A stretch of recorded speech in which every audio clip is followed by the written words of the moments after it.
Egypt नाम सुनते ही जहन में सिर्फ पत्थरों से बने पिरामिड ही आते हैं। मगर सवाल ये है कि आज से हजारों साल पहले जब ना कोई टेक्नोलॉजी थी ना हैवी मशीन्स, तो फिर 20 टन से ज्यादा वजन के ये पत्थर आखिर कैसे उठाए गए। और सबसे बड़ी बात, आखिर इजिप्शियन को क्या जरूरत पेश आई उन्हें अजीम पिरामिड बनाने पड़े। और जब ये पिरामिड बन ही गए थे तो फिर हजारों सालों तक बदलते हुए मौसमों, तूफानों और जमीनी तब्दीलियों के बावजूद ये अब तक खत्म क्यों नहीं हुए।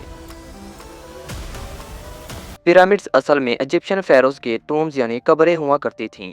इजिप्शियन का बिलीव था कि मौत के बाद भी जिंदगी होती है, इसलिए वो अपने बादशाहों के लिए मजबूत और महफूज टोम बनाया करते थे, जिन्हें पिरामिड्स कहा जाता है। फेरो के मरने के बाद उन्हें मम्मी बनाकर उनके साथ गोल्ड और रोजमर्रा की चीजें रखकर दफन कर दिया जाता था, ताकि वो उन चीजों को अगली जिंदगी यानी आफ्टर लाइफ में इस्तेमाल कर सकें।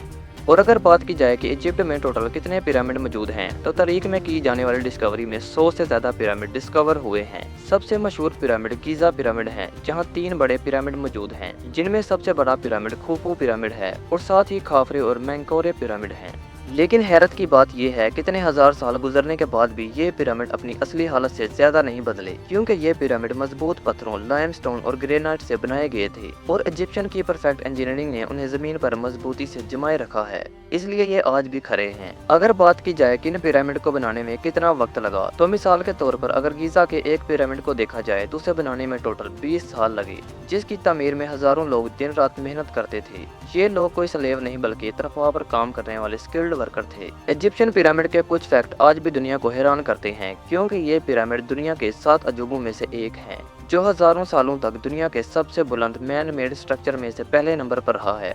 ये पिरामिड सिर्फ पत्थरों के ढेर नहीं बल्कि एक पूरी सिविलाइजेशन की सोच, टेक्नोलॉजी और बिलीफ का सबूत है। अगर इस वीडियो से कुछ नया जानने को मिला तो लाइक करने के साथ कमेंट में अपनी राय जरूर दीजिएगा। फिर मिलते हैं किसी और वीडियो में।